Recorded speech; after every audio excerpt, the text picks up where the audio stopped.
Hi, and welcome to my Psychology 486 research proposal. My name is Mackenzie Ash.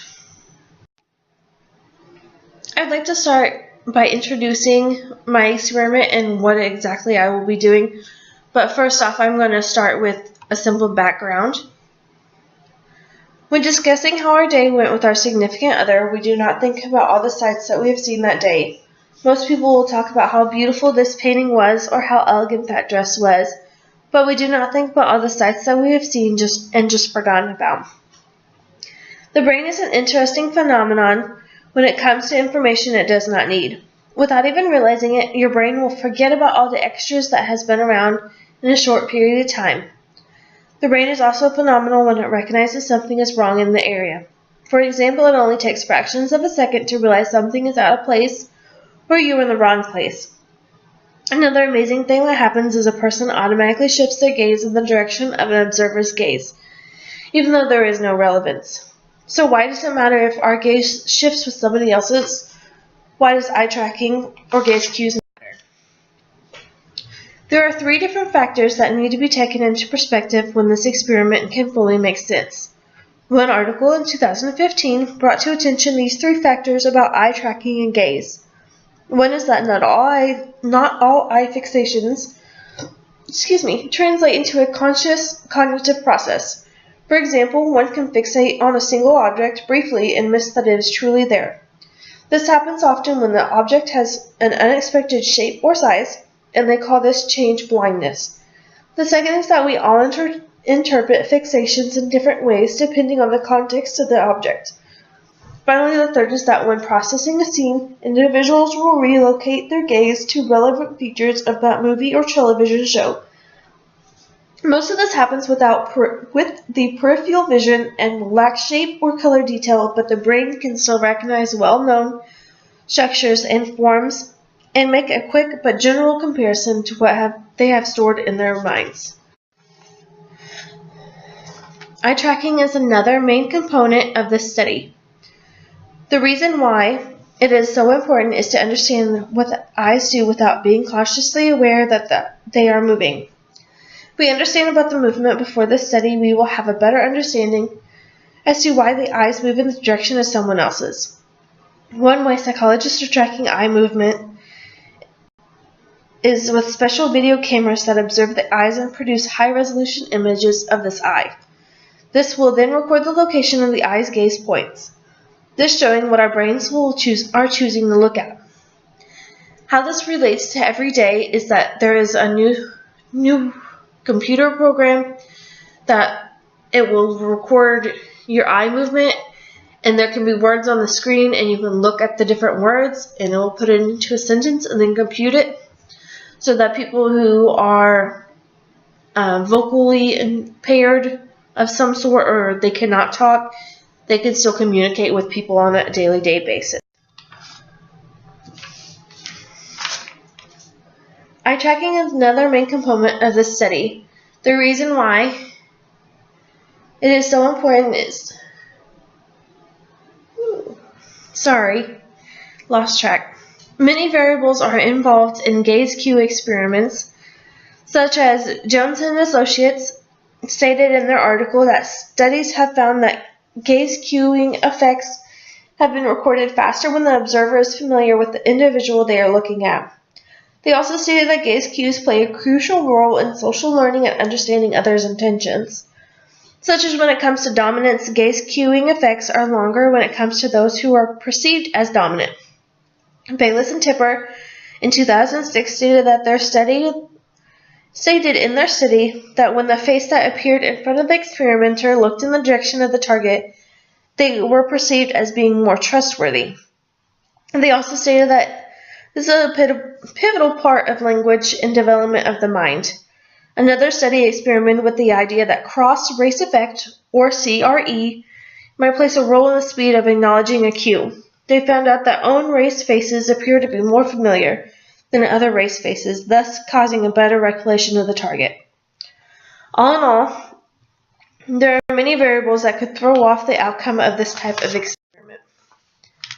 The purpose of the study discussed in this paper is to determine how fast one realizes there is something in their peripheral, as well as examining the reasoning behind the gaze cues and why one shifts their gaze based on another's. According to Dr. McDonald, there has been great amounts of research when it comes to the influence of gaze studies. In his research from 2012, he wrote that there has been studies showing a child as young as 3 months old will follow the direction of another individual's eye movements or gaze. So the question is, why does one gaze shift with another individual's? One of the current studies that was researched was by Dr. McDonald and Dr. Dodd.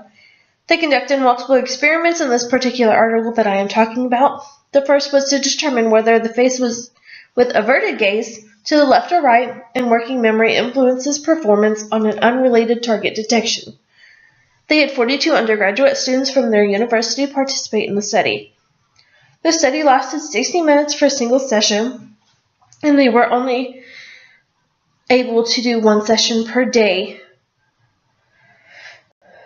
The gaze of the face was directed toward the left or the right of the computer screen, but the direction was not critical for the forced choice memory test that was after. After the memory test, they had to respond to a probe appearing to the left or right side of the fixation by pressing the spacebar with their right hand as quickly as possible. The probe was equally likely to appear on the left or right hand side. The participants were told that the face was irrelevant to the task and that gaze direction did not predict the location of the target. They found out that there was a slight difference in responding time to the target when holding an African American face in memory as opposed to Caucasian face. I am now going to begin starting with the experiment that I have conducted. So I'm going to start with the participants. The participants that would be used during this experiment would be recruited through a random selection of classes at the university. The participants will be provided candy at the end of the experiment, or if their professor allows, they will be given extra credit. The sample will consist of around 150 participants, graduate students as well as undergrad. The goal ratio of male to female would be 50-50, but based on the demographics of the university, there will be a greater number of female participants, around 54% to 46%. Participant ages will fall on the average college range, so 18 to 25. There will be outliers, so there are 17-year-olds that go to the university as well as 67-year-olds. So they will also play in a role. The demographics of the university show that most of the participants will be Caucasian or African American, so around 64% Caucasian and 18% African American.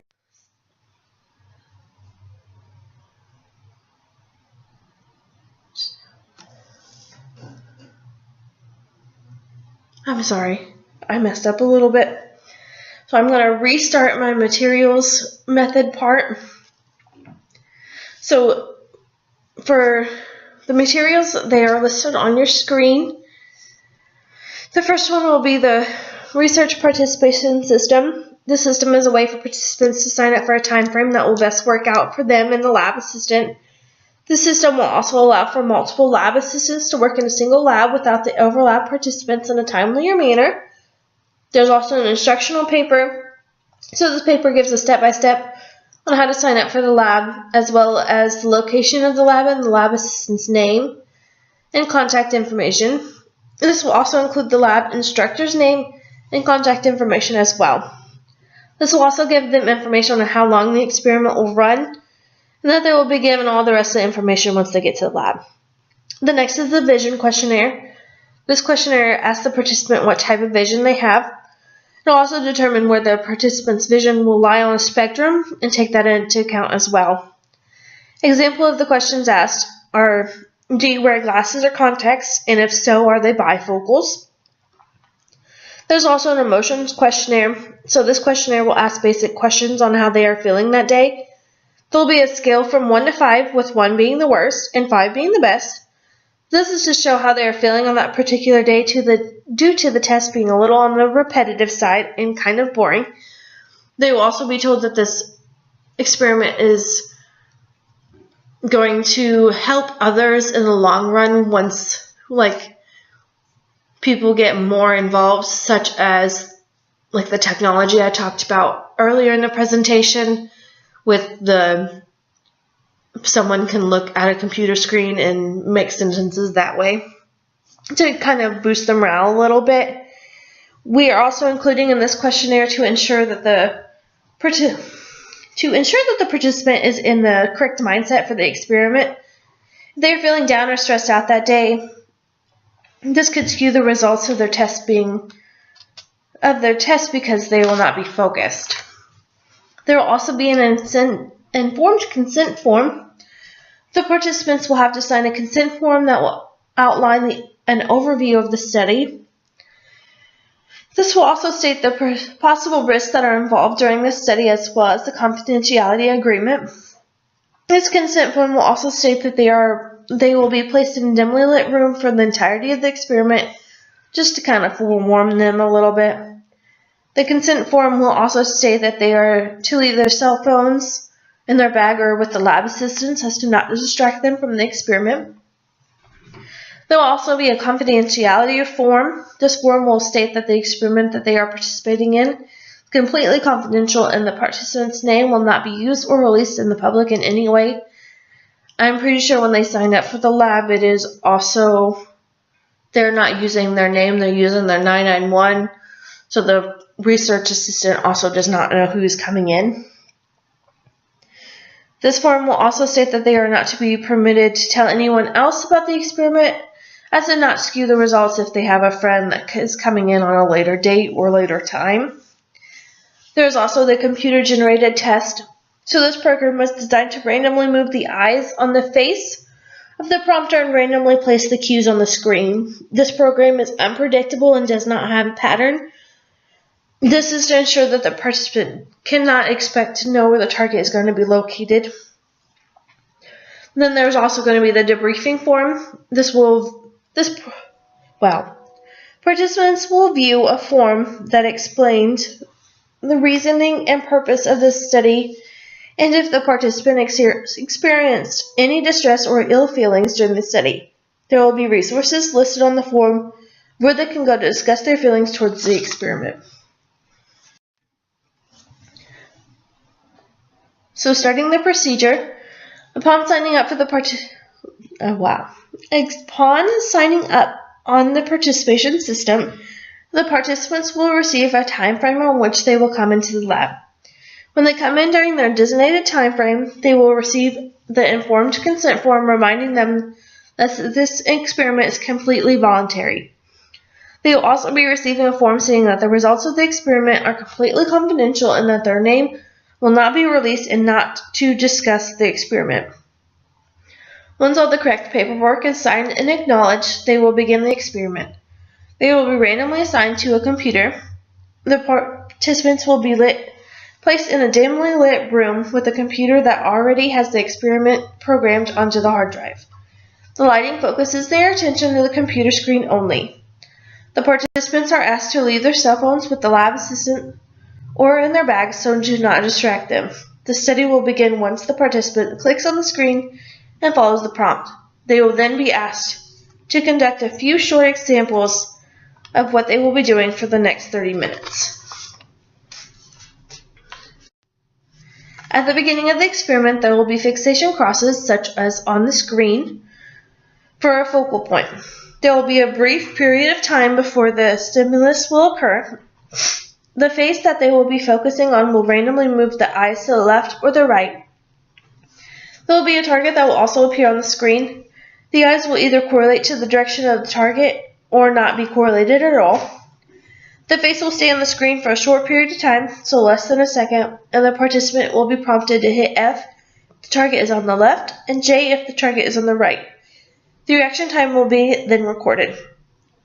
If the participant makes an error, clicking J instead of F if the target is on the left, then that test will be restarted. This will measure their special special awareness, as well as their short-term memory. The lab assistant will then be asked to stand in on the first few tests to ensure that the participant does not have any more questions. The point of the experiment is for the participant to try not to move their eyes, so that it's just using their peripherals to pinpoint the target. At the end of the experiment, the computer will default to the home screen, where the participants are then prompted to let their lab assistant know that they are finished. The results will show the relationship between the direction of the cue and the location of the target. The results should show that the reaction time of the participant will be faster when the cue is looking in the corresponding direction of the target. The reaction time should be slower when the cue and the target are opposite to another. To shorten the reaction time, the face and the participants will be seeing will not have a humanistic look. It will be completely computerized and will be only shapes. As shown in other experiments, we are looking to see if reaction times would increase or decrease depending on the location of the target and the gaze cue of the monitor. To recap on this experiment, we are trying to find the reaction time of the perception of gaze cue to the target location. We wanted to find if the reaction times would be faster when the gaze cue on the screen correlated with the target location at random intervals. Since this experiment is still in the works, there's not much facts that are provided other than other experiments such as Dr. McDonald's. In other experiments, we see that in fact our hypothesis will be true if our data is not skewed in any way. Also, while researching, I have come to the conclusion that this experiment could be narrowed a little more than what I have it right now. The experiment needs to factor in other variables as well, not just the emotional state of the person, but needs to in fact factor in their race and possibly gender. Since our experiment had a computer-generated basic face, it wasn't much of a concern, but if we were to use a real face, how would the outcome then be? Would the reaction time slow down depending on different factors such as gender or race? So an overview, what have I learned? I learned that conducting a research experiment takes more work because of the experiment than what most think.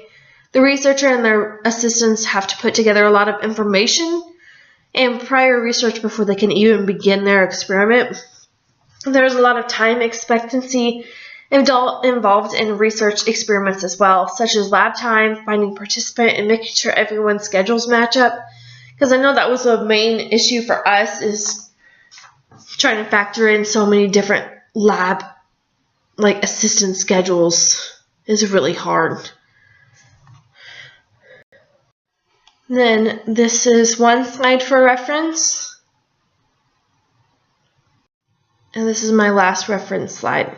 And this is my last reference slide. Thank you.